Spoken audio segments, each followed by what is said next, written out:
The silence that surrounded Miriam Eaton was as vast as the Dakota territory itself, stretching outward from her small frame like ripples in still water. It had been nearly 2 years since she'd spoken a single word to any man, not to the shopkeepers who served her, not to the pastor who nodded politely on Sundays, and certainly not to the countless would-be suitors who found themselves rebuffed by her unwavering silence. Whispering Creek wasn't much of a town in 1876, just a collection of wooden buildings and muddy streets carved into the frontier, but it had grown large enough for Miriam's peculiarity to become something of local legend. Some said she'd been struck mute by grief after losing her family in the war. Others whispered that she'd made a pact with God. The crueler tongues suggested she was simply touched in the head. None of them knew the truth. Miriam pulled her shawl tighter around her shoulders as she made her way to her customary spot along the creek that gave the town its name. The early spring air still carried winter's bite, but the sun was strong today, and the small wooden bench beneath the cottonwood tree called to her as it did every afternoon. It was her sanctuary, a place where she could escape the curious stares and pitying glances that followed her through town. She settled onto the bench, arranged her skirts, and pulled a small leather-bound journal from her pocket. Her fingers, reddened from washing and mending at the boarding house where she worked, trembled slightly as she opened it. The pages were filled with tiny, precise handwriting, her thoughts, her memories, her secrets. The words she couldn't speak aloud found their way onto these pages. Miriam had just begun to write when she sensed rather than heard someone approaching. Her spine stiffened. This was her time, her place. Everyone in town knew that. She didn't look up, hoping whoever it was would take the hint and leave. But instead, she heard the creak of the bench as someone sat down on the far end, leaving a respectful distance between them. Miriam's jaw tightened. She waited for the inevitable, the greeting, the question, the attempt at conversation that would force her to either break her vow or appear rude. But none came. Finally, she allowed herself a quick glance to her left. A man sat there, a stranger. His profile was strong and weathered, his hat pulled low over his eyes. Dust covered his clothes, suggesting he'd ridden far. His hands, large, calloused, rested on his knees. He wasn't looking at her. Instead, he gazed out at the creek, seemingly content to share the bench in silence. Miriam turned back to her journal, though her attention was now divided. They sat that way for nearly half an hour, neither acknowledging the other, until Miriam closed her journal, stood, and walked away without a backward glance. The next day, she returned to find him already there. Again, he said nothing. Again, they sat in shared silence. And again, she left without a word. This strange ritual continued for a week. Miriam began to wonder if perhaps he too had taken some vow of silence. But on the 8th day, as she rose to leave, he spoke. "Name's Thomas Blackwood," he said, his voice low and rough, like stones tumbling in a riverbed. "In case you were wondering." Miriam paused, her back to him, then continued walking without response. What she couldn't explain to him, what she couldn't explain to anyone, was that her silence wasn't a choice anymore. It was a prison of her own making, and she had long since thrown away the key. Thomas Blackwood arrived in Whispering Creek with little more than his horse, his rifle, and the clothes on his back. At 32, he'd seen enough of the frontier to know that most towns were the same, full of people running toward something or away from something, sometimes both at once. He'd come to Whispering Creek chasing a rumor of good grazing land and the possibility of a fresh start. What he hadn't expected to find was a woman whose silence spoke louder than words. Thomas took a room at the boarding house run by Widow Parker, a round, chatty woman who seemed determined to feed him into a stupor. It was through her that he first learned about Miriam Eaton. "Poor thing works harder than most men I know, Mrs." Parker said as she refilled his coffee cup at breakfast. "Keeps to herself, though, won't say boo to a goose, especially if that goose is wearing trousers." She laughed at her own joke. "Been that way since she arrived 2 years back. Pretty as a picture, though." Shame about whatever happened to make her that way. Thomas wasn't one for gossip, but something about the story caught his attention, perhaps because he understood what it meant to carry a burden no one else could see. That afternoon, he'd been walking along the creek, trying to clear his head when he spotted her. She sat alone on a bench, writing in a small book, her face composed in concentration. Something about the solitude that surrounded her drew him in. Without really thinking about it, he found himself approaching her bench and sitting down. He'd expected her to leave immediately. When she didn't, he decided to respect her silence with his own. After a week of their strange, wordless meetings, Thomas realized he looked forward to those quiet moments by the creek more than anything else in his day.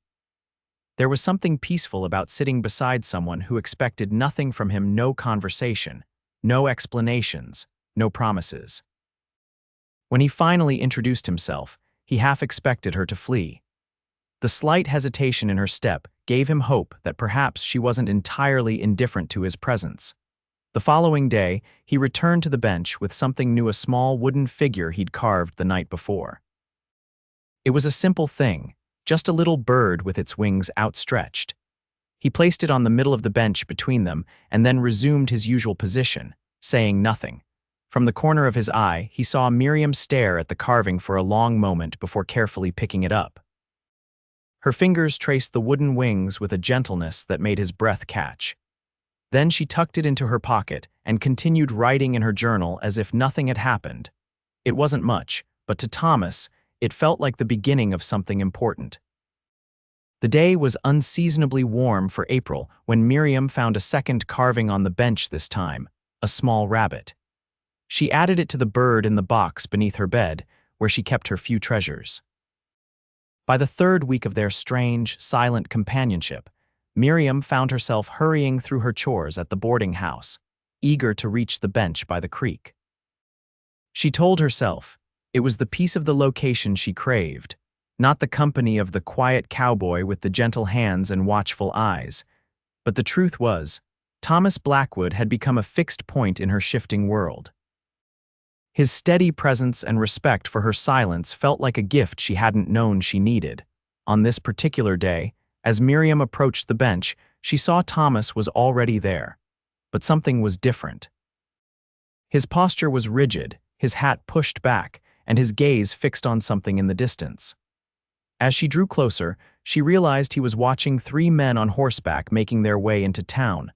Thomas glanced at her as she sat down, nodding slightly in greeting. His face was tense, jaw set in a hard line.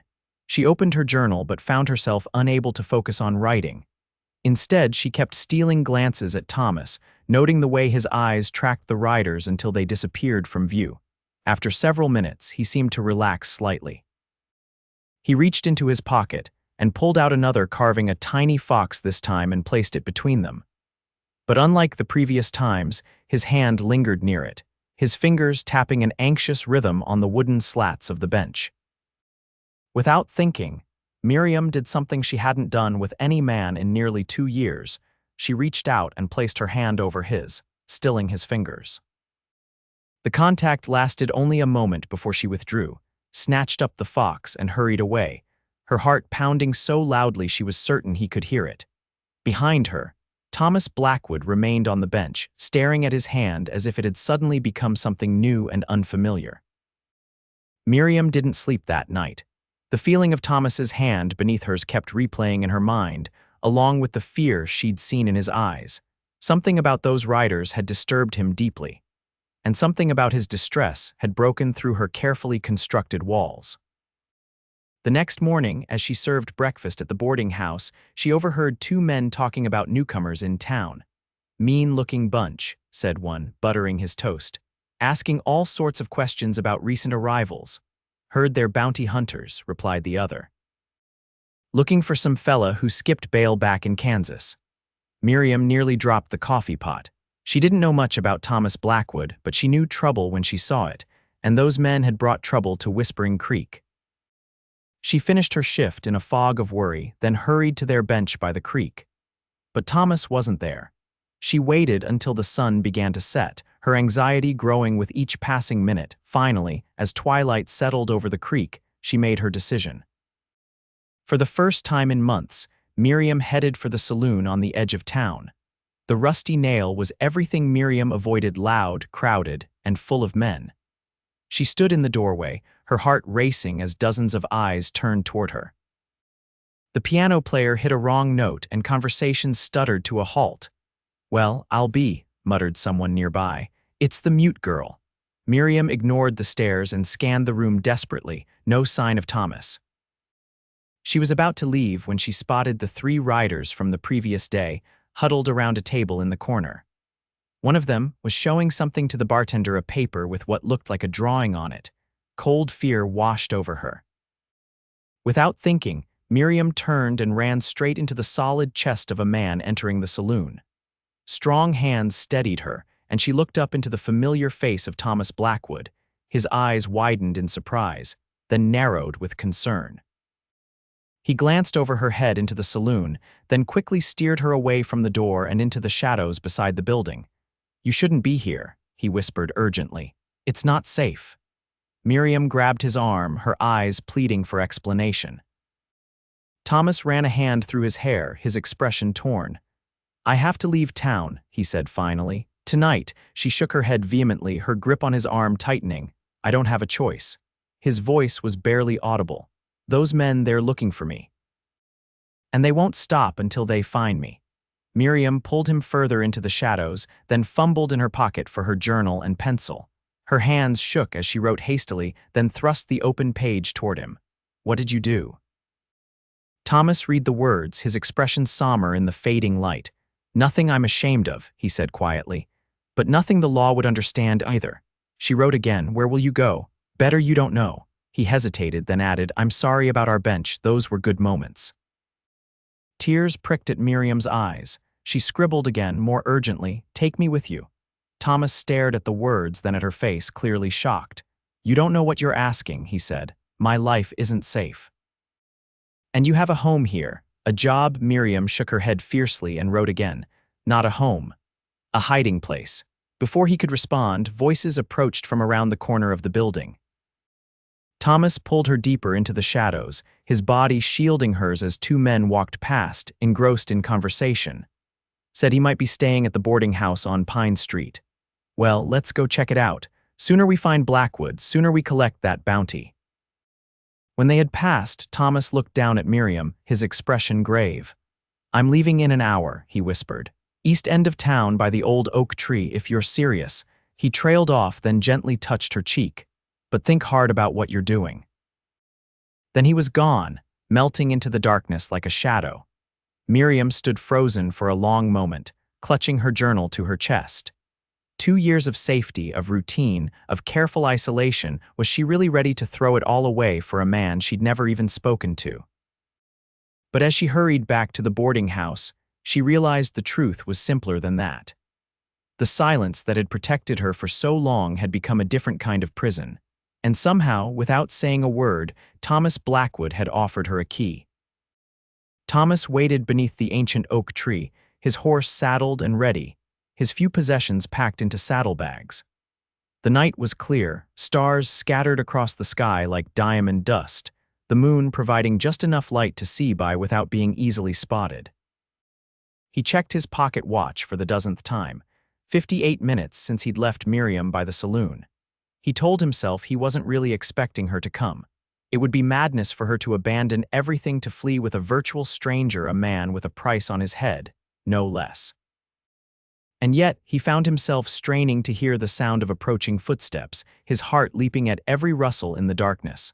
The watch ticked past the hour mark. Thomas sighed, a mixture of disappointment and relief washing over him. It was better this way, safer for her. He gathered the reins and prepared to mount. "Thomas." The voice was so soft he almost missed it, a whisper carried on the night breeze. He turned slowly, disbelieving. Miriam stood a few yards away, a small bag clutched in one hand. Her face was pale in the moonlight, but her eyes were determined. "You spoke," he said, stunned. She nodded, taking a step closer. "Yes." The word seemed to cost her great effort.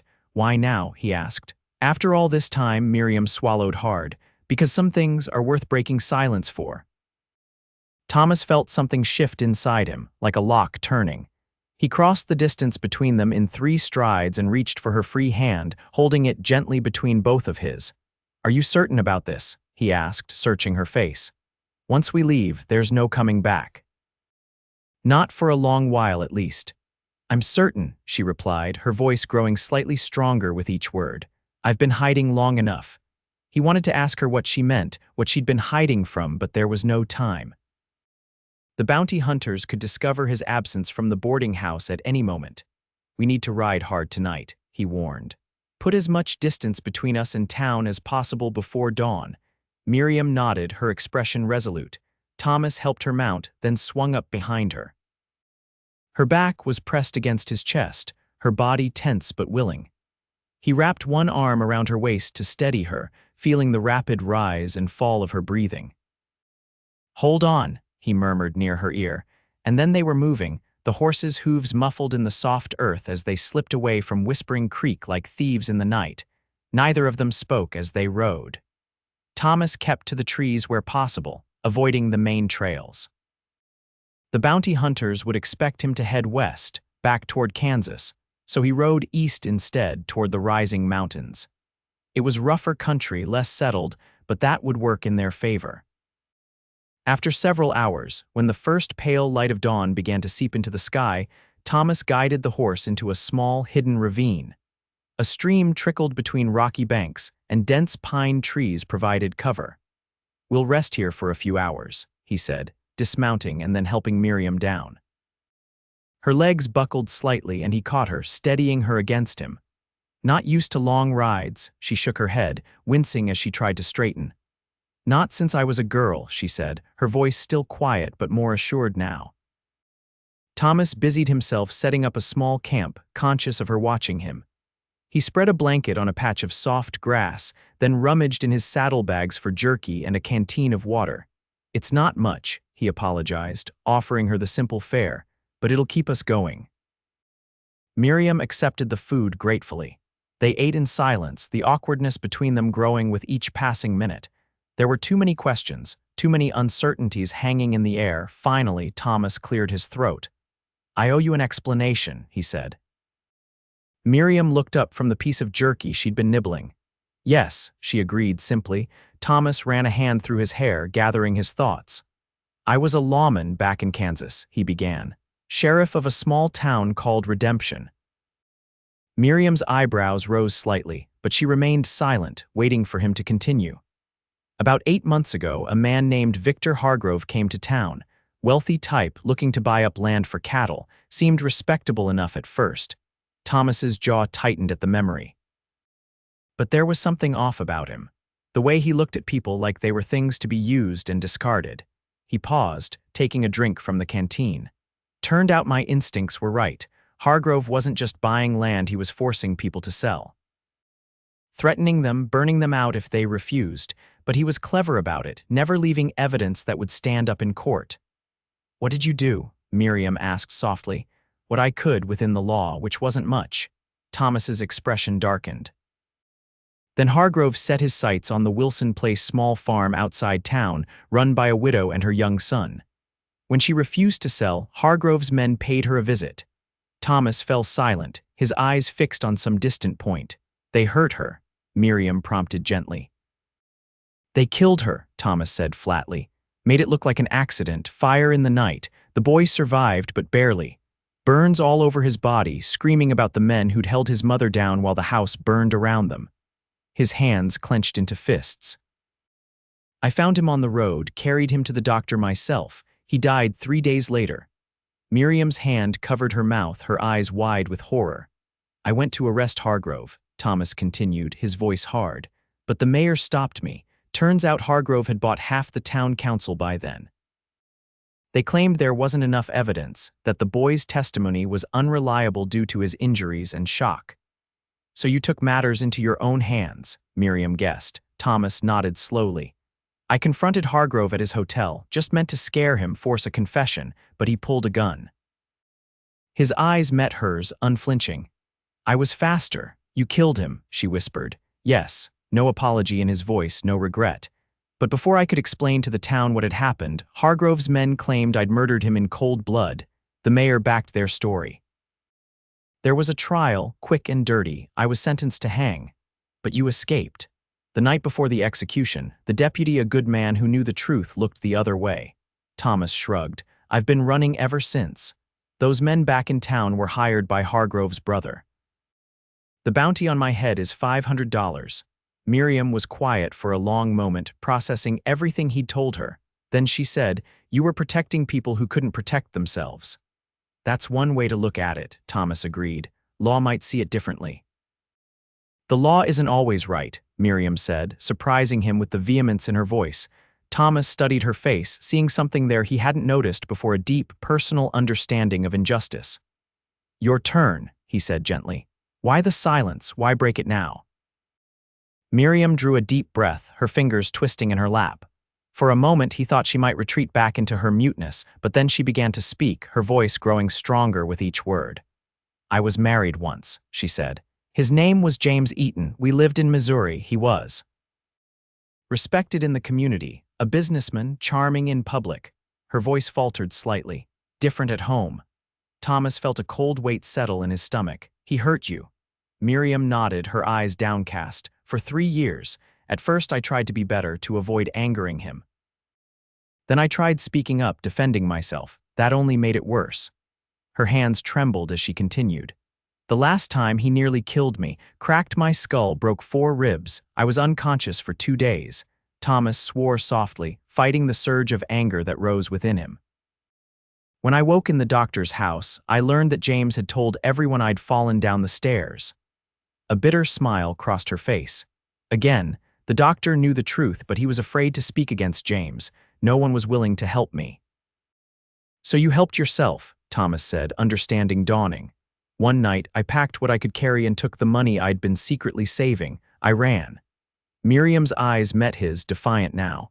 "I traveled west for months, taking odd jobs, never staying in one place too long. I was terrified he would find me. His family had connections, money." "And the silence," Thomas prompted when she paused. "When I reached Whispering Creek, I was exhausted, desperate. I took the job at the boarding house, but I was still so afraid. I thought, if I didn't speak to men, if I kept my distance, I'd be safer. No one would get close enough to hurt me again." She gave a small, sad laugh. "It started as protection, but it became a prison of its own." "Until tonight," Thomas said softly. Miriam nodded. "Until I saw you in danger and realized that silence wouldn't protect either of us anymore." Her eyes were luminous in the dim light of dawn. "And because, somehow, sitting in silence beside you all those days, I came to trust you more than anyone I've spoken with in years." Thomas reached out slowly, giving her time to pull away if she wanted. When she didn't, he took her hand, his calloused thumb gently stroking her palm. "We're quite a pair," he said with a crooked smile, "both running from our pasts." "Maybe we can run together for a while," she suggested, a tentative hope in her voice.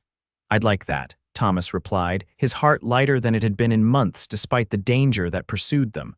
"For as long as you'll have me." They rested for a few hours, taking turns keeping watch. Despite her exhaustion, Miriam found it difficult to sleep, her mind racing with the enormity of what she'd done. She'd abandoned the safety of her routine, her job, her home, everything familiar to flee with Thomas Blackwood. A man with a price on his head, a man she'd known for less than a month. And yet, as she watched him tending to the horse, his movements efficient and gentle, she couldn't bring herself to regret her decision. There was something about Thomas that called to the part of her she'd buried long ago, the part that still believed in courage, in connection, in the possibility of trust. When the sun was high in the sky, they packed up their small camp and continued their journey eastward, deeper into the rugged country that would eventually lead to the mountains. Thomas seemed to know where he was going, following game trails and dry creek beds, always alert for signs of pursuit. "There's a place about 2 days' ride from here," he told her as they paused to rest the horse. "Old Trapper's cabin I stayed in last winter. It's well hidden, stocked with some basic supplies. We can lay low there for a while, figure out our next move." Miriam nodded, trying to ignore the ache in her muscles from the unaccustomed riding. "Do you think those men will follow us this far?" Thomas's expression was grim. $500 is a lot of money, and Hargrove's brother is a vindictive man. They'll look for a while at least. The remainder of the day passed in relative silence, but it was a comfortable quiet, broken occasionally by Thomas pointing out landmarks or wildlife. As dusk approached, he found them another sheltered spot to camp, this time in a small cave tucked into a hillside. "Not the Whispering Creek Inn," he apologized as he built a small fire near the cave entrance, "but it'll keep us dry if it rains." Miriam smiled, settling on the blanket he'd spread out. "I've slept in worse places." As darkness fell, they shared a meal of jerky and dried apples from Thomas's provisions. The firelight cast dancing shadows on the cave walls, creating a strange intimacy that made Miriam both nervous and oddly at peace. "Can I ask you something?" Thomas said suddenly. Miriam nodded, drawing her knees up to her chest. "Back in town, at the bench you reached for my hand." His eyes met hers across the fire. "Why?" Miriam felt heat rise to her cheeks that had nothing to do with the flames. "You seemed troubled," she said simply. I needed to let you know you weren't alone." Thomas was quiet for a long moment, his eyes reflecting the firelight. "That was the first kind touch I'd felt in almost a year," he admitted softly. The raw honesty in his voice made Miriam's heart ache. Without thinking, she moved around the fire to sit beside him, close enough that their shoulders nearly touched. "I understand loneliness," she said. "Sometimes I think it's the one thing I truly mastered in Whispering Creek." Thomas turned to look at her, his face so near she could see the flecks of amber in his hazel eyes. "Seems like a waste," he murmured. "Someone like you being so alone." "Someone like me," Miriam echoed, genuinely curious. "Strong," he said immediately. "Brave, determined." His gaze dropped briefly to her lips, then back to her eyes. "Beautiful." Miriam felt her breath catch. It had been so long since anyone had looked at her that way, with admiration untainted by possession, with desire tempered by respect. "You don't know me," she whispered, a last, weak defense against the feelings swelling within her. "I know enough," Thomas replied. "I know you survived. I know you protected yourself the best way you knew how. And I know you risked everything to warn me about those bounty hunters." His hand found hers in the dim light. "That tells me all I need to know about your character." Miriam looked down at their joined hands, marveling at how right it felt. "I'm not sure I know how to be close to someone anymore," she confessed. "How to trust." "We can learn together," Thomas suggested, his thumb tracing circles on her wrist. "No rush, no pressure, just two people figuring things out day by day." Miriam found herself leaning toward him, drawn by the warmth in his eyes, the steadiness of his presence. "I think I'd like that," she whispered. Thomas smiled, lifting his free hand to gently brush a strand of hair from her face. "Then that's what we'll do," he promised, "starting now." That night, they slept side by side, not touching except for their hands, which remained loosely entwined between them, a small, brave connection in the wilderness that surrounded them. The next 2 days of travel brought them deeper into the mountains. The terrain grew more challenging, the trails steeper and rockier. Miriam's body protested the long hours in the saddle, but she refused to complain, determined to keep pace with Thomas. He seemed to sense her discomfort nonetheless, calling for breaks more frequently than necessary, finding excuses to let her rest while he scouted ahead or foraged for wild berries to supplement their dwindling supplies. Late in the afternoon of the second day, as they crested a ridge, Thomas reined the horse to a stop. "There," he said, pointing to a valley below. "See that stand of pines near the stream? The cabin's just beyond it." Miriam squinted, making out a small structure nestled against the hillside, nearly invisible among the trees. "It's well hidden," she observed. "That's the idea," Thomas agreed, urging the horse forward down the slope. "Belonged to an old mountain man named Ezekiel. Found him last winter, frozen to death on his own porch. Buried him proper, then used the cabin for a few weeks while I waited out a snowstorm." "You've had a hard journey," Miriam said softly, leaning back slightly against him.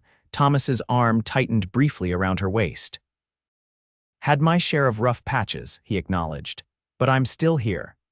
The cabin, when they reached it, was more substantial than it had appeared from a distance. Built of sturdy logs with a stone chimney, it had weathered many harsh mountain winters. Thomas helped Miriam dismount, then led the horse to a small lean-to beside the cabin. "Home sweet home," he said with a wry smile, pushing open the cabin door. "At least for now." Miriam stepped inside, her eyes adjusting to the dimness. The cabin consisted of a single room with a stone fireplace, a rough-hewn table with 2 chairs, a narrow bed in one corner, and shelves stocked with various supplies. She searched for the right word. Rustic, Thomas suggested with a chuckle. Cozy, Miriam decided, moving further into the space. And much better than a cave. Thomas busied himself starting a fire in the hearth while Miriam explored their temporary home. She ran her fingers over the smooth wooden surface of the table, examined the collection of books on a small shelf, peeked into the trunk at the foot of the bed. Old Ezekiel wasn't much for comfort, Thomas commented as he coaxed the fire to life, but he knew how to survive. Those shelves have enough preserved food to last a couple of weeks, and there's a spring house out back for keeping milk and butter cool, though we don't have either of those at the moment. Miriam spotted a broom in the corner and picked it up, automatically beginning to sweep the dusty floor. How long do you think we should stay here? Thomas straightened, watching her with a thoughtful expression. Hard to say. Need to give those bounty hunters time to lose our trail, maybe a week, maybe longer. He hesitated.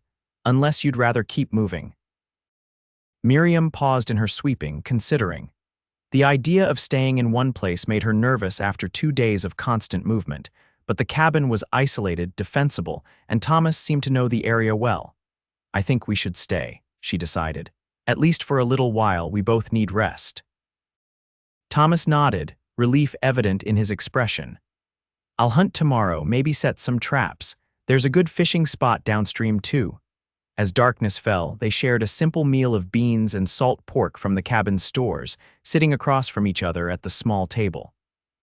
The fire cast a warm glow throughout the room, creating a sense of comfort that Miriam hadn't expected to find in this wilderness hideaway. I've been thinking, Thomas said as they finished eating, about what happens after this. He gestured vaguely at the cabin, the mountains beyond. Miriam set down her fork, suddenly tense. And, I can't go back east, he said slowly, but there's talk of opportunities further west, Oregon Territory maybe, or California, places where a man can start fresh, where no one knows his past. Is that what you want? Miriam asked, studying his face. A fresh start. Been dreaming of it for months, Thomas admitted. Land of my own maybe, something to build on. His eyes met hers across the table, but I've been thinking maybe it doesn't have to be something I do alone. Miriam's heart stuttered in her chest. What are you saying, Thomas? He reached across the table, his hand open in invitation. After a moment's hesitation, she placed her hand in his. I'm saying that in just a few days, you've become important to me, he said, his voice rough with emotion. And I'm hoping you might consider continuing this journey together, not just running from something, but toward something. Together. Miriam stared at their joined hands, overwhelmed by the choice before her.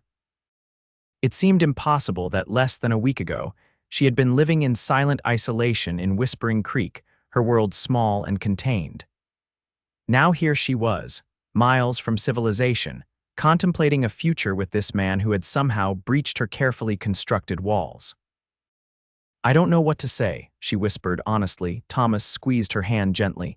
You don't have to decide anything now, he assured her. We have time. I just wanted you to know what I was thinking. Miriam nodded, grateful for his understanding. Thank you for that, she said. For not pushing.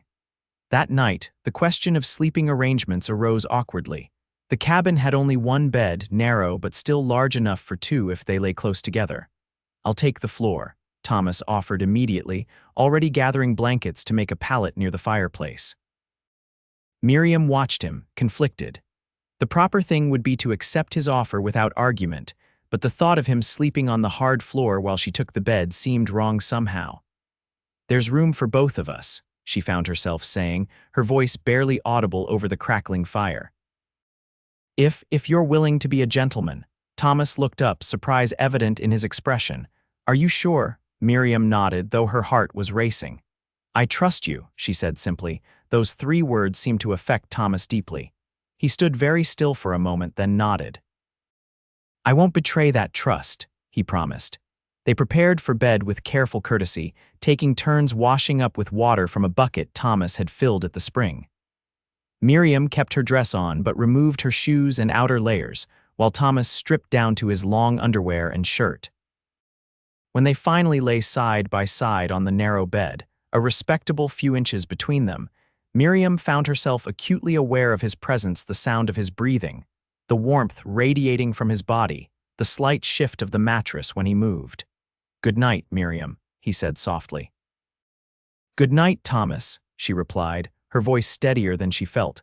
Sleep came surprisingly easily, the exhaustion of their journey finally catching up with her.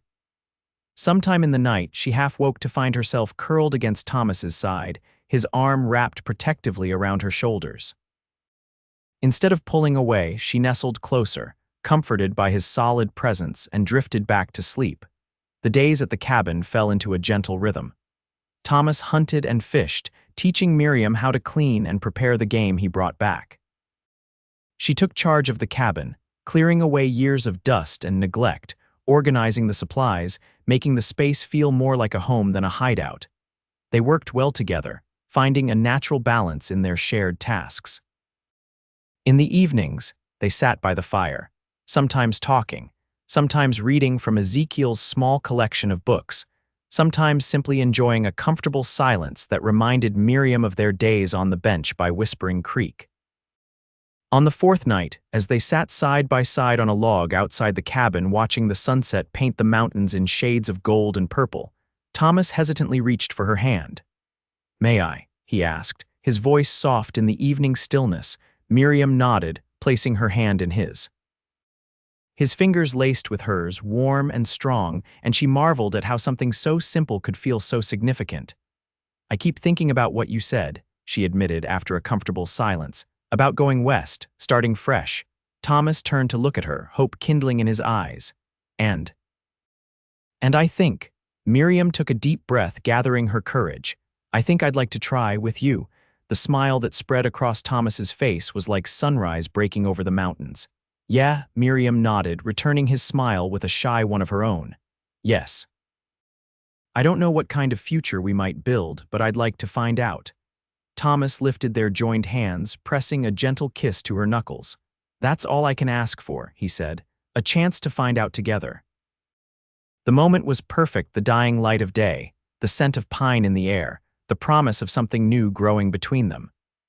Miriam felt a peace she hadn't known in years, as if some long clenched part of her soul had finally begun to relax, but their peace was destined to be short-lived. The morning of their sixth day at the cabin, Thomas went hunting at dawn, promising to return by midday with fresh meat. Miriam busied herself with domestic tasks, humming softly as she worked a habit she'd recently rediscovered after years of self-imposed silence. She was hanging freshly washed clothes on a line strung between two pines when she heard the distant sound of hoofbeats. At first, she thought Thomas was returning early, but then she realized there were multiple horses approaching. Cold fear washed over her. Abandoning the laundry, Miriam raced to the cabin, her mind working frantically. Thomas had shown her where he kept a rifle hidden behind a loose board in the wall. She retrieved it now, her hands shaking but determined.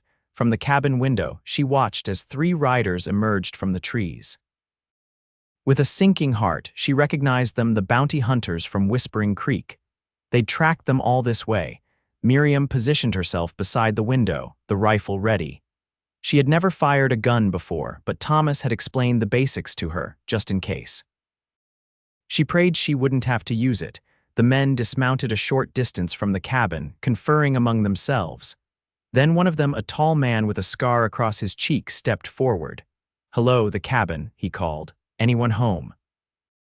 Miriam remained silent, hoping they might think the place was abandoned, but the fresh laundry on the line betrayed the presence of occupants. "We know you're in there," the man continued. "We're looking for Thomas Blackwood. We know he's been staying here." Still, Miriam said nothing. "Look, madam," the man tried again, his tone wheedling now. "We don't mean you any harm. It's Blackwood we want. He's a wanted man, murdered a respected citizen back in Kansas. There's a reward for bringing him in." Miriam's grip tightened on the rifle. She knew the truth about what had happened in Kansas. These men were not interested in justice, only money. "If you tell us where he is, we'll leave you be," the bounty hunter promised. "No need for a woman to get mixed up in this ugly business." When Miriam still didn't respond, the men exchanged glances. The scarred man nodded to one of his companions, who began circling toward the back of the cabin. Panic surged through Miriam. She couldn't let them surround her. Making a split-second decision, she raised the rifle and fired a warning shot through the window, deliberately aiming high. The men scattered, diving for cover.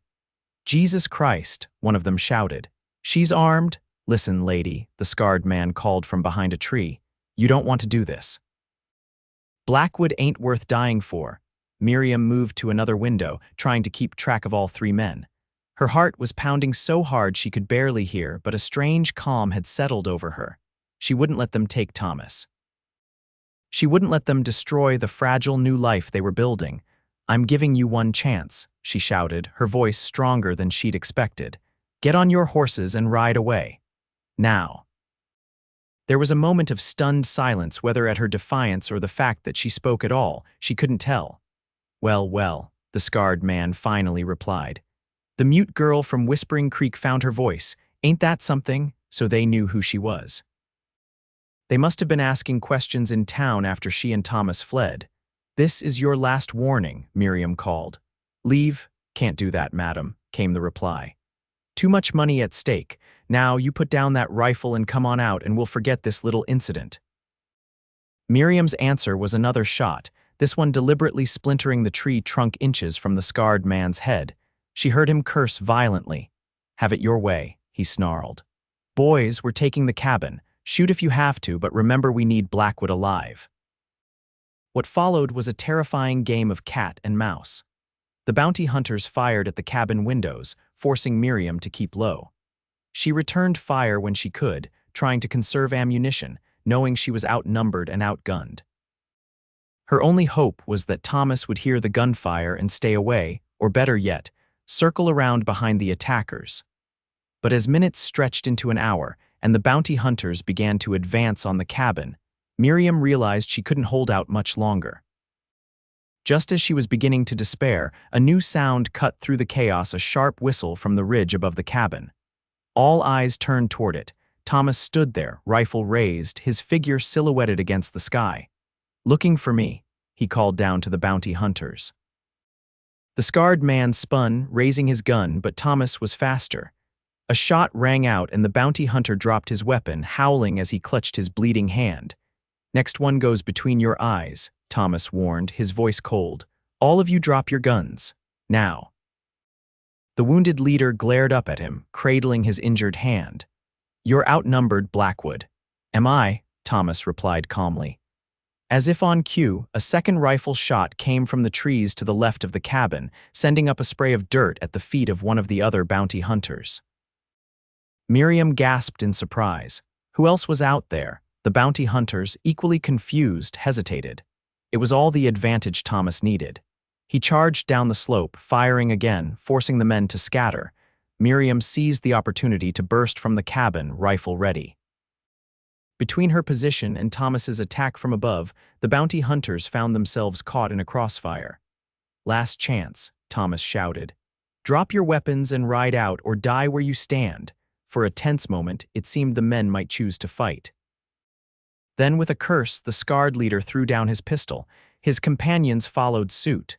"This ain't over, Blackwood," he growled. "That bounty's only going to get bigger." "Maybe so," Thomas acknowledged, keeping his rifle trained on them as he moved to Miriam's side. "But you won't be the one to collect it. Now mount up and ride, and if I ever see your faces again, I won't be so merciful." Under Thomas and Miriam's watchful eyes, the bounty hunters retrieved their horses and rode away, the scarred leader casting one last venomous glance over his shoulder before they disappeared into the trees. As soon as they were out of sight, Thomas turned to Miriam, his face tight with concern. "Are you hurt?" he demanded, his free hand reaching for her, checking for injuries. "I'm fine," she assured him, though her legs felt suddenly weak with the aftermath of fear and adrenaline. "But who?" She gestured toward the trees where the second shot had come from. Thomas grinned, some of the tension leaving his face. "Hey, Matthews," he called. "You can come out now." From the cover of the pines emerged a slight figure dressed in buckskins, a rifle slung casually over one shoulder. As the person drew closer, Miriam realized with surprise that it was a woman perhaps 50 years old, her weathered face framed by gray-streaked dark hair pulled back in a long braid. "Thought you might need a hand," the woman said dryly, approaching them. "Lucky I was checking my trap lines this morning." "Miriam, meet Hannah Matthews," Thomas said. "The best shot in 3 territories and the nearest thing to a neighbor we have out here. Hannah, this is Miriam Eaton." "Madam," Miriam said politely, still trying to process this unexpected development. Hannah's sharp eyes took in the scene: the bullet-riddled cabin, the abandoned laundry, Miriam's white-knuckled grip on the rifle. "Looks like you held your own just fine," she observed with approval. "Good. Too many women out here can't protect themselves." "Hannah lives about 5 miles west of here," Thomas explained. "She helped me out when I first came to these mountains last winter." "And now you've brought trouble to my peaceful corner of nowhere," Hannah said, but there was no real heat in her words. "Those men will be back, you know." "Maybe not today or tomorrow, but eventually." Thomas nodded grimly. "I know, which means we can't stay here." He turned to Miriam, his expression apologetic. "I'm sorry, I thought we'd be safe for longer." Miriam reached for his hand, squeezing it reassuringly. "It's not your fault." Hannah watched this exchange with interest. "You two planning to keep running forever?" she asked bluntly. "Because that's a hard road, especially for a woman." "We were thinking of heading further west," Thomas replied. "Oregon, maybe." Hannah considered this, then nodded slowly. "Not a bad plan. But you'll need supplies, information about the trails." She shouldered her rifle. "Come to my place tomorrow. I know some people heading out in a wagon train next month. Might be safer than traveling alone." "Why would you help us?" Miriam asked, unable to hide her suspicion. Years of trusting no one had left their mark. Hannah's weathered face softened slightly. "Because 20 years ago I was running too," she said simply. "And someone helped me when they didn't have to." She turned to go, then paused. "Those men won't come back today. They'll need to tend that hand first. But don't sleep here tonight. There's a cave about a mile north near the waterfall. You'll be safer there." With that cryptic advice, she melted back into the forest as silently as she had appeared. Thomas and Miriam spent the rest of the day gathering essential supplies and preparing to abandon the cabin. As dusk approached, they made their way to the cave Hannah had mentioned, leading the horse loaded with their meager possessions. The cave was larger than it appeared from outside, extending back into the hillside. Thomas built a small fire near the entrance, positioned so the light wouldn't be visible from a distance. "I'm sorry about all this," he said as they settled around the fire. "I never meant to put you in danger." Miriam looked up from arranging their blankets. "I chose to come with you," she reminded him. "I knew there were risks." "Yes, but facing down 3 armed men wasn't exactly what you signed up for." Thomas ran a hand through his hair, his expression troubled. "You could have been killed today." "So could you," Miriam pointed out, "and yet here we are." She moved to sit beside him, close enough that their shoulders touched. "I'm not afraid, Thomas, not anymore."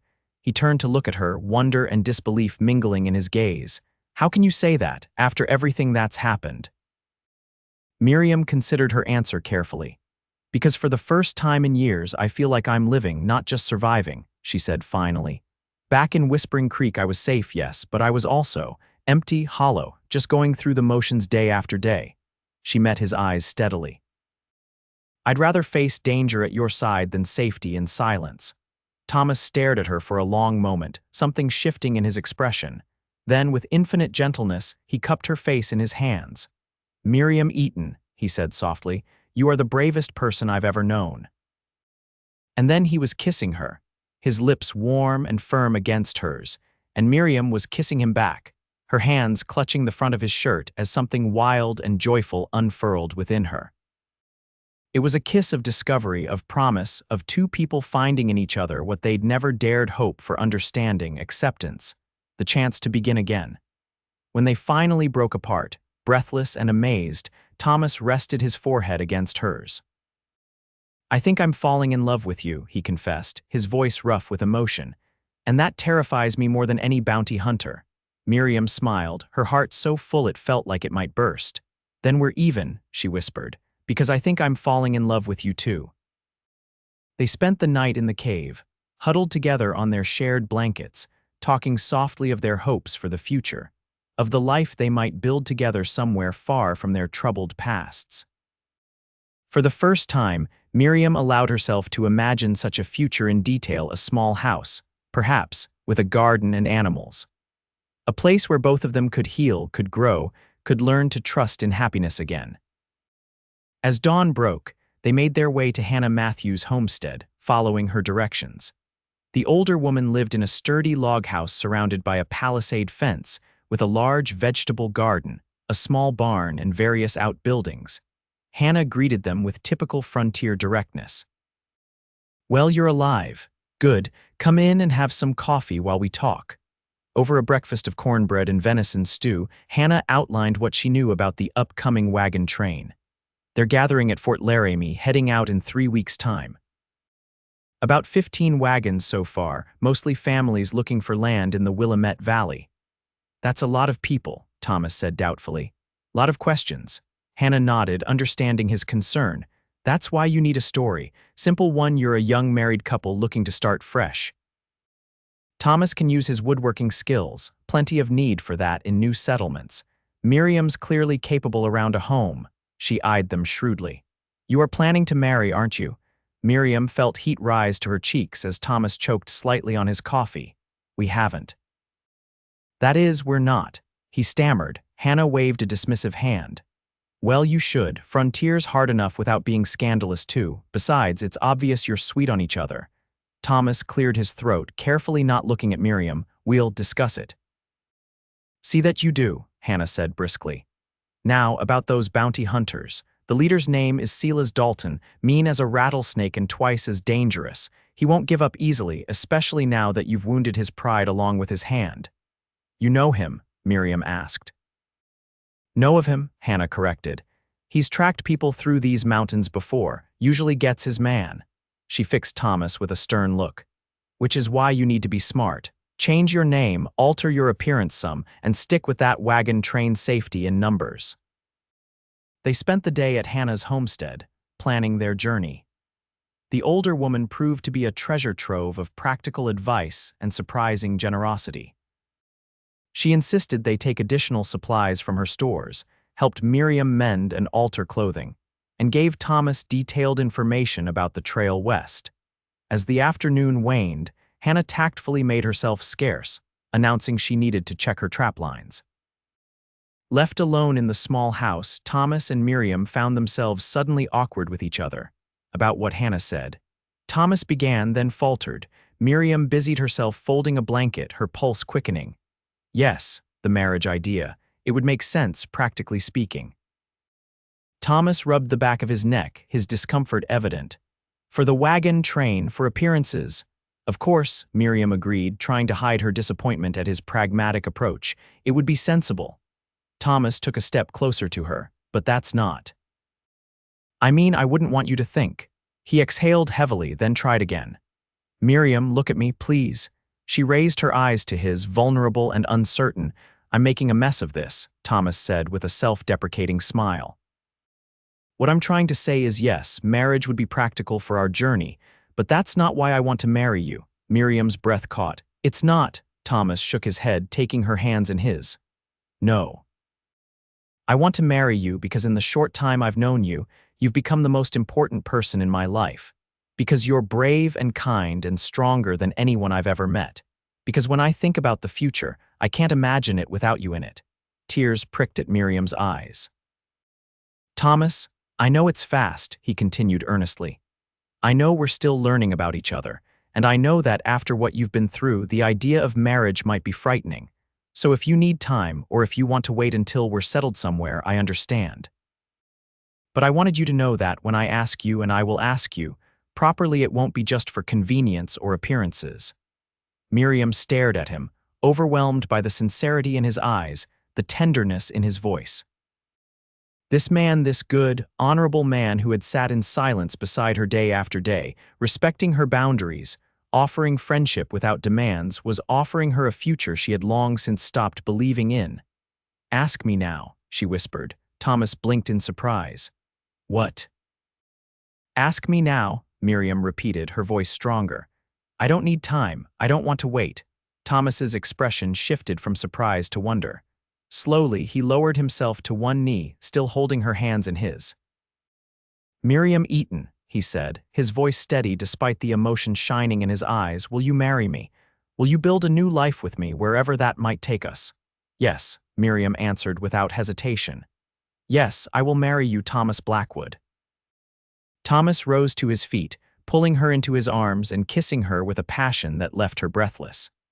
When they finally broke apart, both were laughing and crying at the same time, caught in the beautiful madness of choosing love despite all the reasons to be afraid.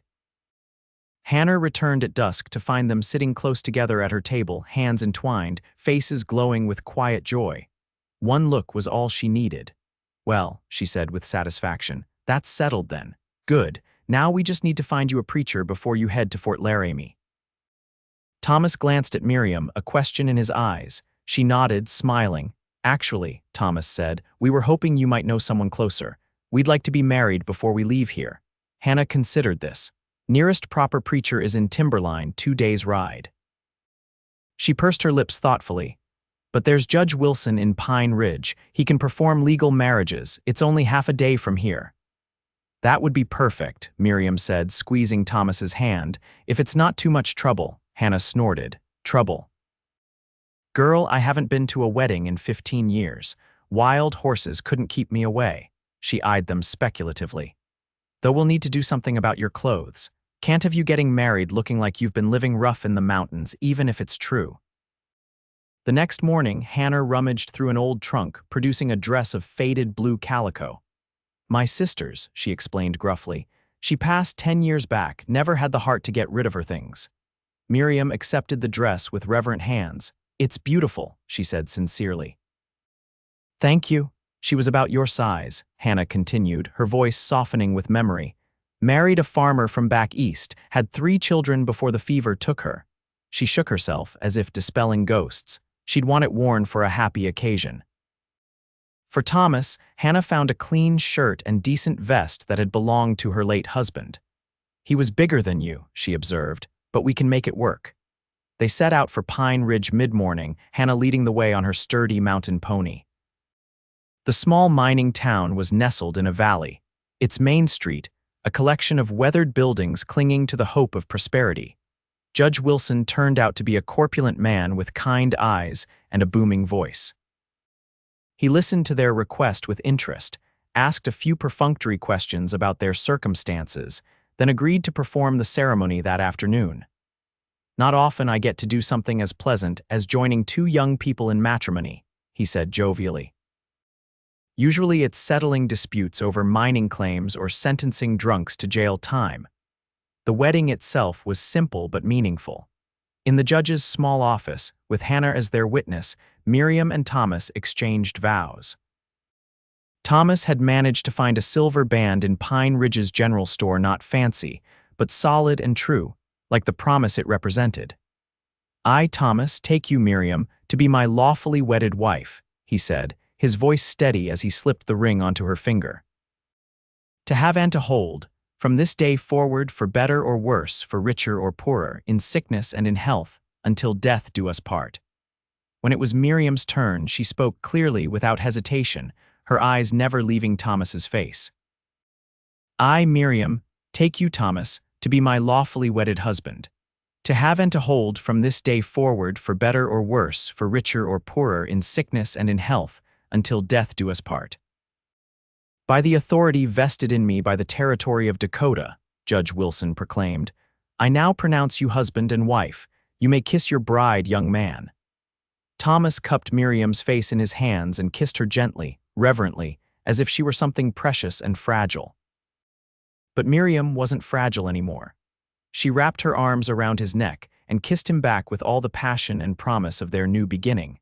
Hannah insisted on treating them to dinner at Pine Ridge's only hotel, a celebratory feast of roast beef, potatoes, and apple pie. She even unbent enough to toast them with a glass of whiskey. "To new beginnings," she said, raising her glass, "and to finding love when you least expect it." They spent their wedding night in a small but clean room at the hotel, the luxury of a real bed and privacy making it seem like a palace after days of roughing it. Mrs. Blackwood, Thomas murmured as he took Miriam in his arms. My wife. Miriam smiled up at him, her heart full. My husband, she replied, still marveling at the reality of it. That night, they discovered each other fully for the first time, tentatively at first, then with growing confidence as trust and desire merged into something beautiful and healing. Thomas was gentle, patient, letting Miriam set the pace, always attentive to her responses. And Miriam found herself opening to him like a flower to the sun, years of fear and restraint melting away in the warmth of his love. Afterward, lying in the circle of his arms, Miriam felt tears sliding silently down her cheeks. Did I hurt you? Thomas asked immediately, alarmed. Miriam shook her head, smiling through her tears. No, you didn't hurt me. It's just, I never thought I could feel this way. Safe and cherished and free. Thomas kissed her damp cheeks, her eyelids, the tip of her nose.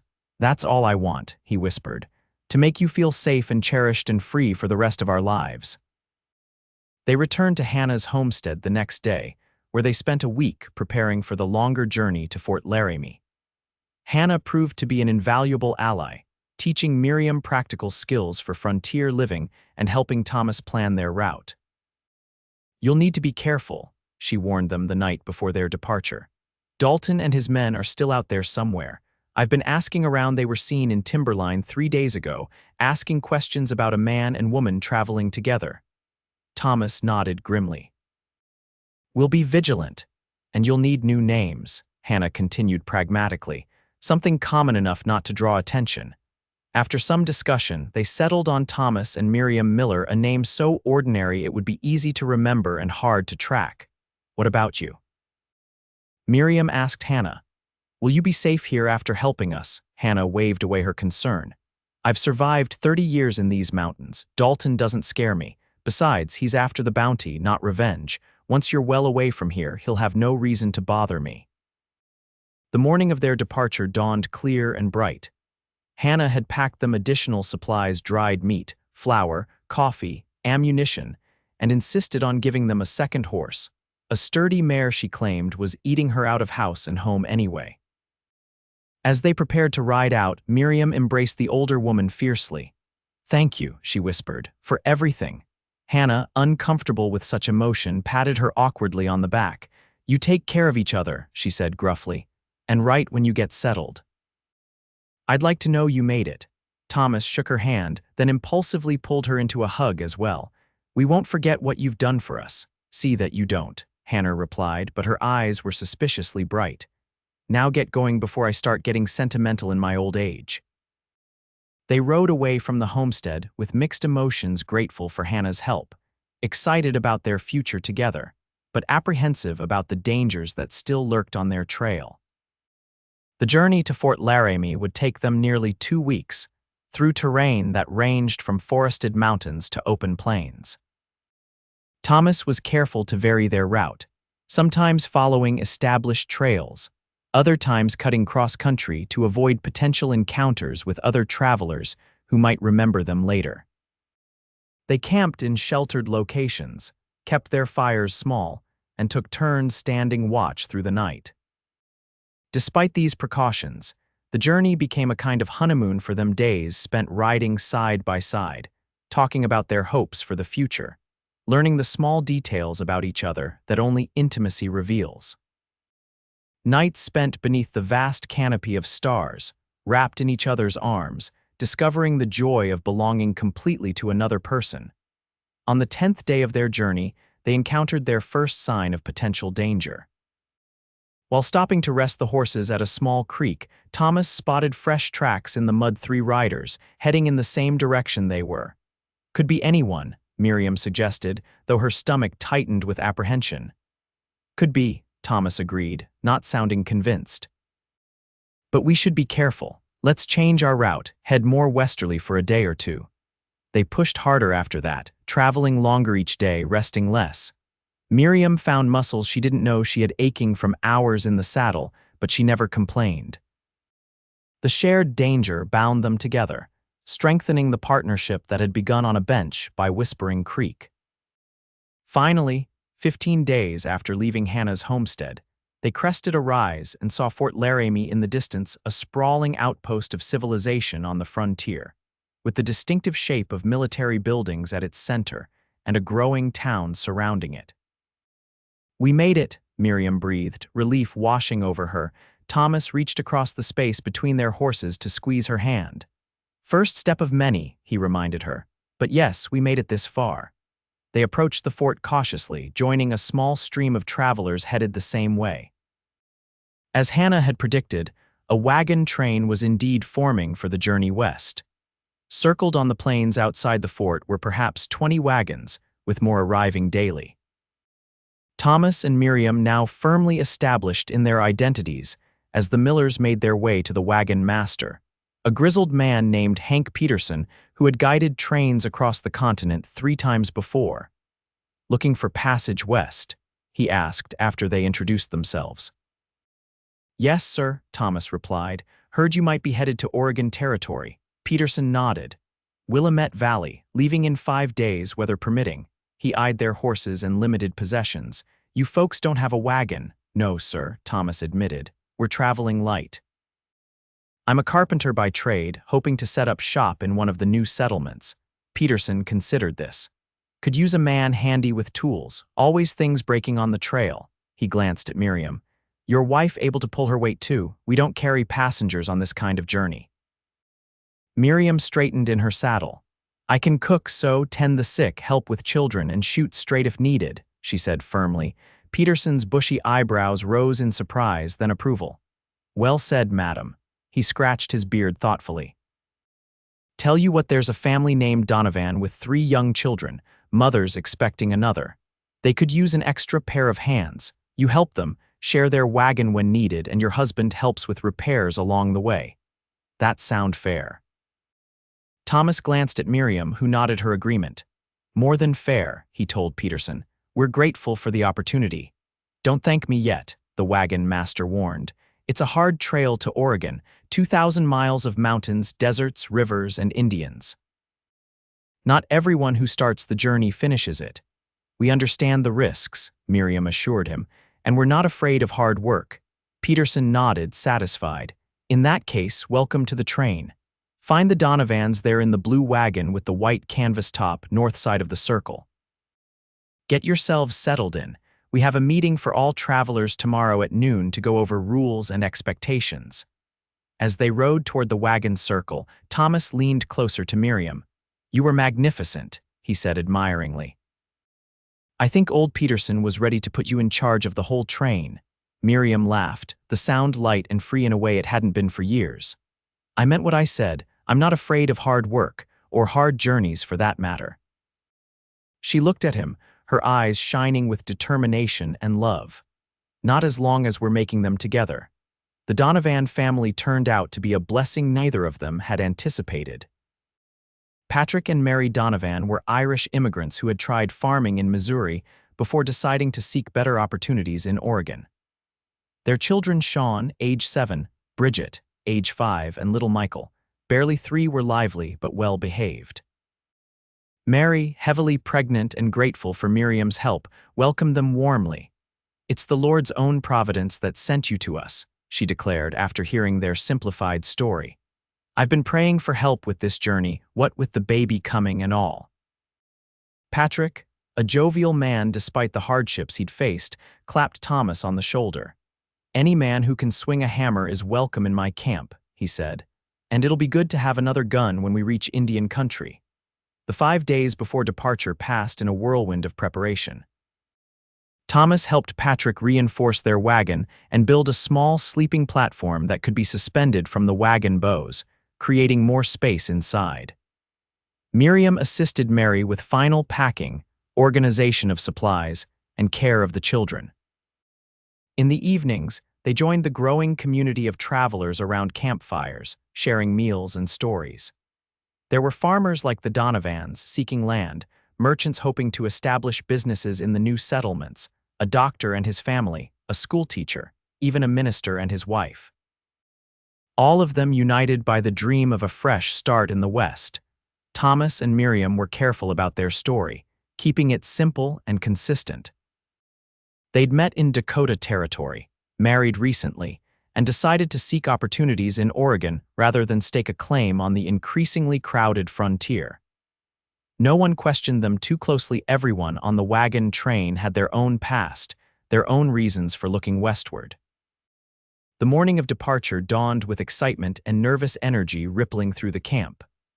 Wagons were checked one final time, animals harnessed, children corralled. Peterson rode along the line, shouting last-minute instructions and encouragement. As the wagons began to roll out, forming a long line that stretched across the plain, Miriam found herself riding alongside Thomas, both mounted on their horses to help with the herding of the Donovan's small collection of livestock. "Are you ready for this?" Thomas asked, gesturing at the vast landscape that lay before them, rolling hills stretching to the horizon, the first of many challenging terrains they would cross. Miriam took a deep breath of the clean prairie air, feeling the sun on her face and the solid presence of the man she loved beside her. "I'm ready," she said with quiet confidence, "for whatever comes next." Thomas reached across the space between them, his hand outstretched. Miriam placed her hand in his, their fingers intertwining in a gesture that had become as natural as breathing. "Together, then," he said, his eyes holding a promise that went beyond words.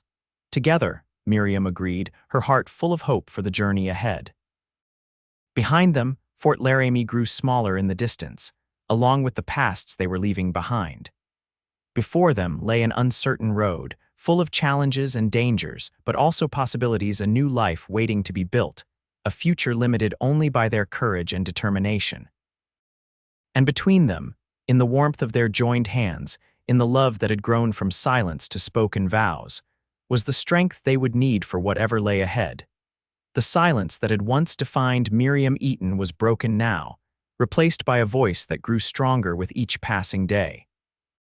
And Thomas Blackwood, who had first approached her with respectful quiet, now spoke freely of his hopes and dreams, secure in the knowledge that he was truly heard. They had found in each other what both had feared was lost forever: the chance to begin again, to heal, to love without reservation. And as the wagon train moved steadily westward, carrying them toward a new horizon, they faced the future not with fear but with anticipation, knowing that whatever challenges awaited them, they would face them as they had begun together. 5 years later, on a sunny afternoon in Oregon's Willamette Valley, Miriam Blackwood stood on the porch of her home, watching Thomas teaching their 3-year-old son, Daniel, how to plant seedlings in the vegetable garden. Their daughter, Hannah, named after the mountain woman who had helped them so long ago, toddled after them on chubby legs, barely a year old but determined to keep up with her brother. The journey to Oregon had been as difficult as Peterson had warned: months of travel across rivers and mountains, days of scorching heat and freezing cold, moments of danger and fear. But they had persevered, drawing strength from each other and from the community that formed among the travelers. Mary Donovan had given birth to a healthy daughter 2 months into the journey, with Miriam acting as midwife. The Donovans had settled just a few miles away, and the two families remained close, their children growing up together like cousins. Thomas had established himself as a skilled carpenter and furniture maker, his reputation for quality work spreading throughout the growing settlement. They had built this house together, log by log, a solid 2-story structure with plenty of room for their expanding family. And Miriam had found her voice in more ways than one. She spoke freely now, not just to Thomas but to neighbors, friends, even strangers passing through. She had discovered a talent for healing, using knowledge gleaned from books and from the women she had met on their journey.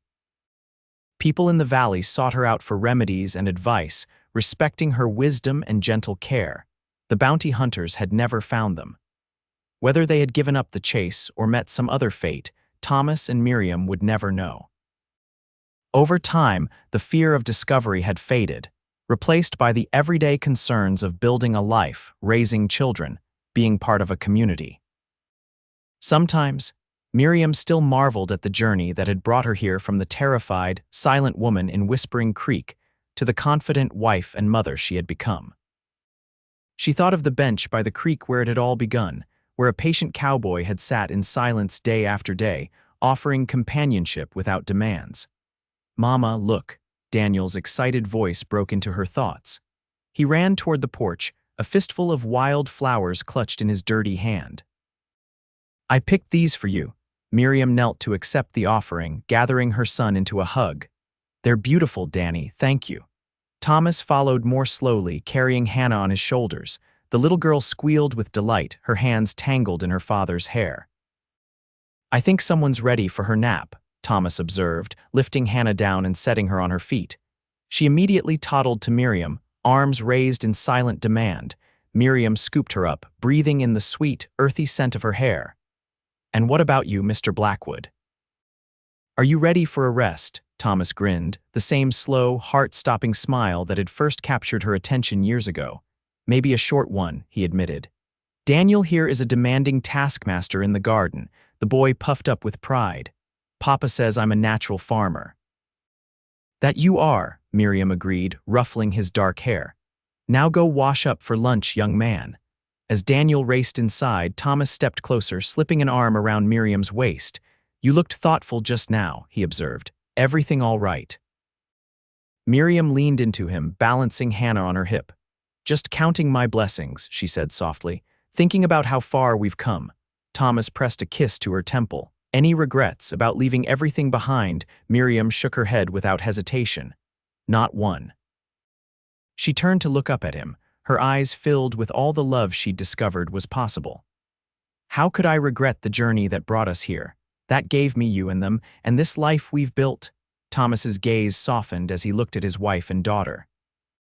"I still can't believe how lucky I am," he murmured. "That day I sat down beside you on that bench, best decision I ever made. Even with bounty hunters and all the danger that followed, even then," Thomas confirmed. "I'd do it all again in a heartbeat, just to end up right here, right now with you." Inside the house, Daniel called impatiently for lunch. Hannah squirmed in Miriam's arms, hungry and ready for her nap. The peaceful moment was broken by the everyday demands of family life. But as they turned to go inside, Miriam paused to look once more at the home and life they had created, the flourishing garden, the barn where 2 horses dozed in the afternoon sun, the rolling hills beyond their property rich with promise and possibility. It wasn't perfect. Life never was. There were still hard days, still moments when shadows from the past threatened to darken the present, but they faced those shadows together with a strength born of shared struggles and hard-won trust. "I love you, Thomas Blackwood," Miriam said simply, the words flowing as naturally as breath. Thomas smiled, his eyes crinkling at the corners in the way that still made her heart skip. "And I love you, Miriam Blackwood, today and always."